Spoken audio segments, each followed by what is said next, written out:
Magandang umaga mga ka-riders. I-update ko lang po kayo dito sa Rosy Pulse 150.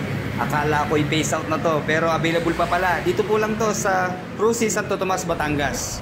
At ang maganda rito, nagdagdag po sila ng kulay. Ito po yung matagal ko lang hinahanap na kulay, itong cyan blue. Pero meron pong naunang tatlong kulay ito. Available po sa kanila ang yellow, blue at saka red. Okay, para po sa mga hindi pa nakakapanood ng review ng Rosy Pulse 150. Okay. I don't ever slow up, no I don't take shit. I got no love for the fakeness. If you wanna play tough and wanna hate this, I'll always show up. I don't ever slow up, no I don't take shit. I got no love for the fakeness. If you wanna play tough and wanna hate this, I'll always show up and make a statement. I don't ever slow up, no I don't take shit. I got no love for the fakeness. If you wanna play tough and wanna hate this, I'll always show up and make a statement. Everything I do so instinctive and so passionate. Every word I move so descriptive like an adjective. I got a vendetta against people who patented being negative when you should be getting after it. I got facts over tracks, this and that. Spitting slow, spitting fast. I could roast, I could gas. Think I'm okay at last, but I don't know if that can erase all the past. And the pettiness, a reflection of the emptiness. Hilarious, you think you're worth my time, you're delirious. Mysterious, because you hide behind a fake exterior. Inferior, you know I'll always be a bit superior. Get off of me, this ain't no humble brag. I want you to hear words, you can say them back. I want you to feel free from the chains at last, and to believe in what you got, it was built to last, yeah. Now that I've been put through hell, I never got anyone's help. I had to do it all myself. I don't ever slow up, no I don't take shit. I got no love for the fakeness. If you wanna play tough and wanna hate this, I'll always show up and make a statement. I don't ever Review ng Rosy Pulse 150. So ngayong 2024, i-update po natin pati yung po kanyang presyo. Sa cash price po ngayon December 6, 2024, nasa 82,000 pesos po. And then kung installment po natin kukunin, magda-down po tayo ng 5,000 pesos. And then sa 3 years naman po, nasa 3,590 sa kanyang monthly installment. Okay mga ka-riders, wala naman po na bago sa kanyang looks at sa cost specification. Ito pa rin po yung unang labas. Okay, kita naman natin sa kanyang headlight, diba? Ito pa rin yung nauna. Bali full LED na po sa kanyang headlight. Pero ang gusto ko po dito, yung design ng kanyang headlight, diba? Ang ganda ng dating. Very aggressive at saka futuristic. Okay, dito po sa taas yung kanyang kilay. Ito po ang kanyang pinaka DRL. And then naka-split type po ang kanyang headlight. Naka full LED na rin po. Hanggang sa kanyang turning signals, full LED na rin. At ang maganda ho sa headlight na to, hindi tayo masisilaw kasi payuko po yung kanyang direction, no? And then sa taillight, very futuristic din po ang kanyang design. Bali full LED na rin po siya. So ito ho, design lang to nasa gitna. Wala ho yung butas or anumang purpose. Ang kanya pong stoplight ito po sa gitna. And then taillights po ito magkabilang kulay red. And then nakabukod po yung kanyang turning signals na flexible. LED rin po siya. Okay, bago po tayo pumunta sa kanyang mga gulong, unahin lang ito natin yung kanyang decals. Very elegant and simple lang ang design. Meron lang siya ditong kulay white na lining sa harap, magkabila. Bali, combine lang po ng cyan blue at white. At ito pa isang malupit po, emblem na ang ginamit. Wala na masyadong decals. At ito, gusto ko talagang kulay sa Rosy, maging chrome na, di ba? Hindi yellow. Black, white, or chrome, yan ang mga babagay talagang pang-emblem. And then dito po sa likod, o di ba? Meron na siya, naka-emblem na rin yung kanyang Pulse 150 Fi. Yan, fuel injected po ang Rosy Pulse 150. And then ito, parang tribal design, di ba? Kulay white. Lakas po nga maka-attract lalo na pag tumatakbo. Pag pagmamasdan niyo po siya, parang siyang Bergman Tagalog, di ba? Pero may malaki po silang pagkakaiba ng Bergman. Yun lang sigurong size ang pagkakapareho. Pero dito sa kanyang windshield, di ba? Maliit lang. So ito, pwede pa tayo magpalit ng mas malaki para bumagay at mabigay protection sa atin sa hato ng hangin, di ba? Ganun pa rin po ang sukat ng gulong dito sa front. Meron po siyang size na 110 by 70 by 12. And then tubeless na po siya, na ang brand naman po ay Wanship din po. And then sa kanya pong wheels na naka-mugs na, glossy black po ang kulay. Wala ho siyang decals na design. Malinis lang siya. Di ba? Mas formal siya tignan. Sa kanya pong braking system, dito po sa front, naka-single disc na mayroong single piston caliper. And then meron po siyang speed sensor. At saka telescopic fork na front suspension. And then malupit po ito pagdating sa kanyang front fender, di ba? Ang ganda ng design. Combine po ng matte black at saka cyan blue. then well protected po yung kanyang front suspension na telescopic fork. Dahil po dito sa plastic na to. And then dito po sa rear tire, may size na 120 by 70 by 12. Okay, dito pwede pa tayo magpalit hanggang 130 kasi kita nyo mayroon pa siyang clearance. So, saka hindi naman siya titikit sa kanyang rear shock. By the way, single-sided shock pa rin po ang kanyang rear suspension. Sana dinalawa na dahil bulky po talaga itong Pulse 150. At dito po sa kanyang rear brake, naka-drum din po ang kanyang preno. And then dito po sa cap ng kanyang gear oil, meron po itong capacity na 110 ml. And 850 ml naman po sa kanyang engine oil capacity. Okay, maganda po yung kanyang stock na muffler. Oh. Very sporty ang kanyang looks and then wala siyang katulad. Unique po ang kanyang design. Well protected po ng kanyang plastic na heat guard. And then maganda, naka-Allen bolt siya na stainless. Okay, hanggang dito sa tip, may protection po siya. Maganda naman yung mga bolt na ginamit. Puro stainless na Allen bolt. And then ito ho, meron siyang brace dito. Hindi siya basta uga-uga. Bukod pa dito sa kanyang main na brace. Okay, dito naman walang problema sa elbow. Natatakpan po nitong fan cover. Dinuksong na po yung pinaka-heat guard niya. Bali naka-air-cooled pa rin po ang kanyang cooling system. Pero fuel injected po ito mga riders. Okay, ganun pa rin po ang kanyang engine specs. 4-stroke, single cylinder, 2-valve, single overhead cam, air-cooled sa kanyang cooling system, fuel injected sa kanyang fuel supply system, 150cc displacement, and the Euro 4 compliant na po sa kanyang emission control. Titignan nyo po, bulky siya tignan pero meron lamang po siyang 109 kilos sa kanyang curb weight. And then 125mm naman po ang kanyang ground clearance. At sa seat height naman po ay 760mm. Pure digital na po ang kanyang instrument panel. Sensya na mga riders wala po tayong battery kaya hindi ko natin makikita yung kanyang colored na screen. Pero maganda ho dito, malapad yung kanyang dashboard, di ba? At medyo mababa siya, hindi siya masyadong nakataas po.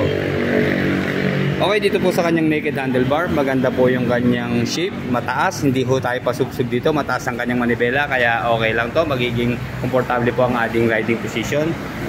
Panalo rin po sa kanyang mga switches and button, kumpleto.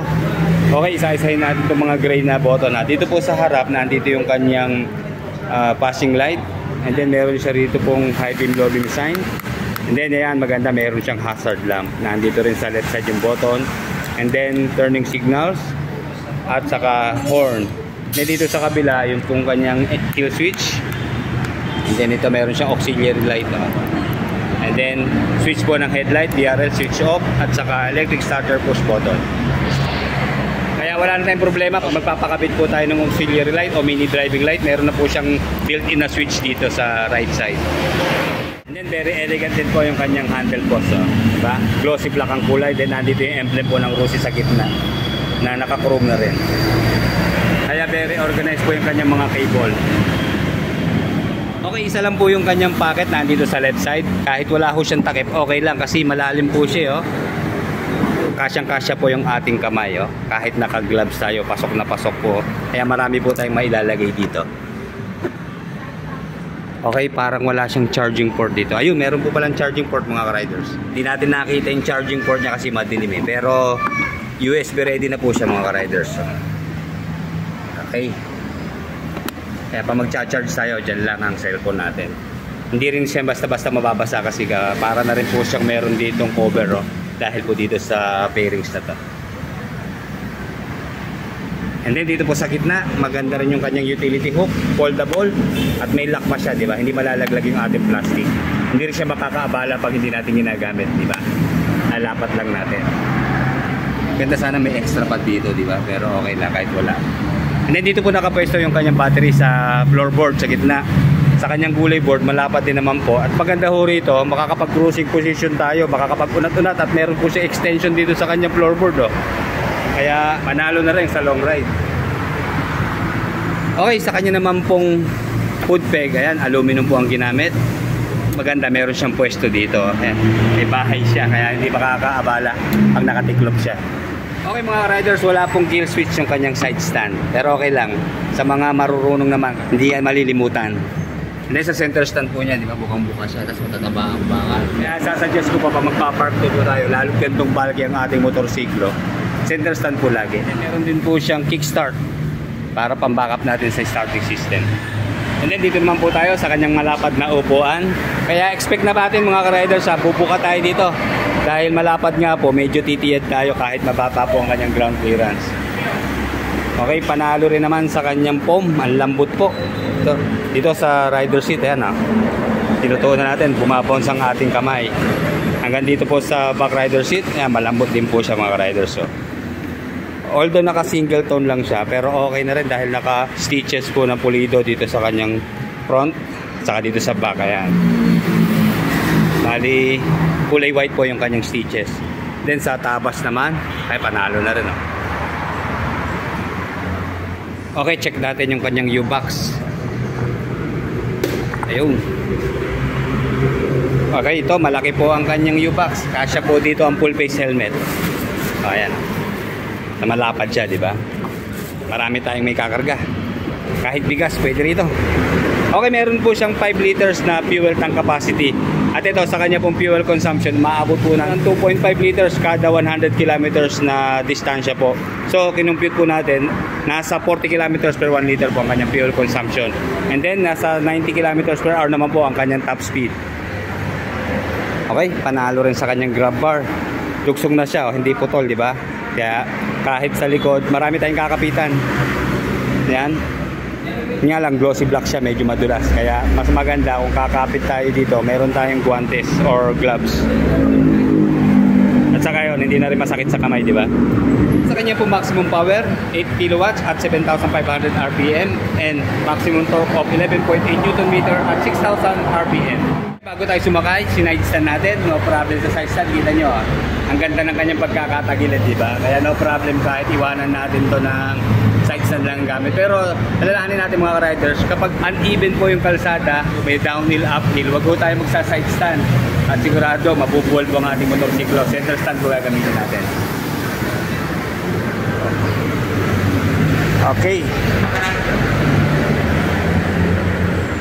Unahin na natin yung kanyang shock, oh, di ba? Ang lambot ng kanyang shock. And then sumasabay pa po itong lambot ng foam, kaya magiging komportable po tayo kahit sa lubak-lubak na kalsada. Natitiyad po ang isang paan natin, yung isa lapat. So, estimate ko po nasa 770 mm ang kanya pong seat height. Okay, check po natin yung kanyang rear suspension. Okay, di ba? Lambot na mga riders, oh. Kitang-kita naman natin sa kanyang body na nagpa-bounce siya. And then ito pa isang maganda po dito sa Pulse 150. Malapad na yung kanyang gulay board. And then meron siyang extension na yan, pag cruising position. Yun lang, pagkakagaya kung matangkad po, 5'8 po ang height natin, medyo hindi natin kayang idiretso. Aatras pa po yung puwitan natin para makapag-unat-unat po tayo. Ayan. Pero sa mga average height po na riders, mga 5'4", 5'5", 5'6", sakto na po ito. Okay, check natin yung kanyang magandang naked handlebar, ha. O, kita nyo po, kahit meron siyang mahabang bar end, okay lang, meron pa siya mga 1 inch na distansya sa ating hita. Kaya hindi tayo maiipit dito pag liko-liko ng sharp.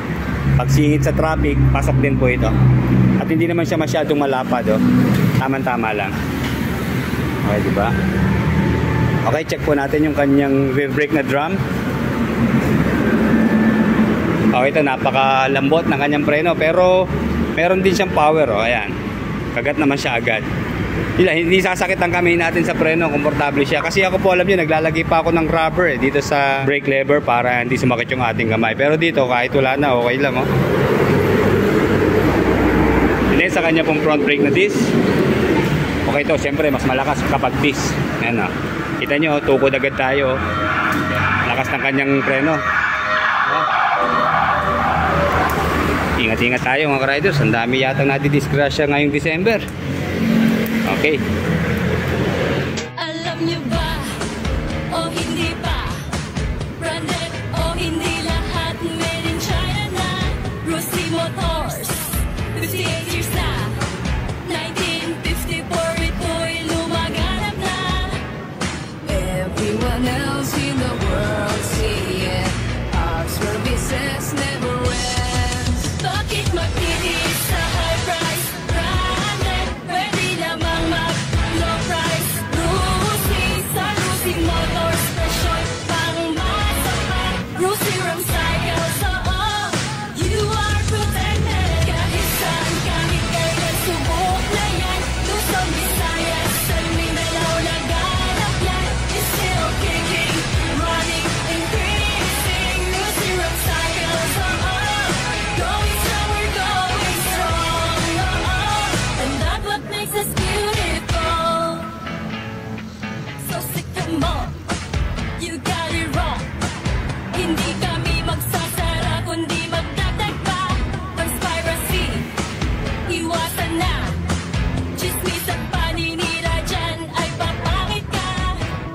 Okay mga riders, yun na lamang po ang update ngayon December 6, 2024 dito sa Rusi. Kaya sa mga interesado po, pasyal lang po sa mga Rusi branch. Okay, hanggang dito na lang po. Like, comment, and subscribe sa ating channel. Salamat po.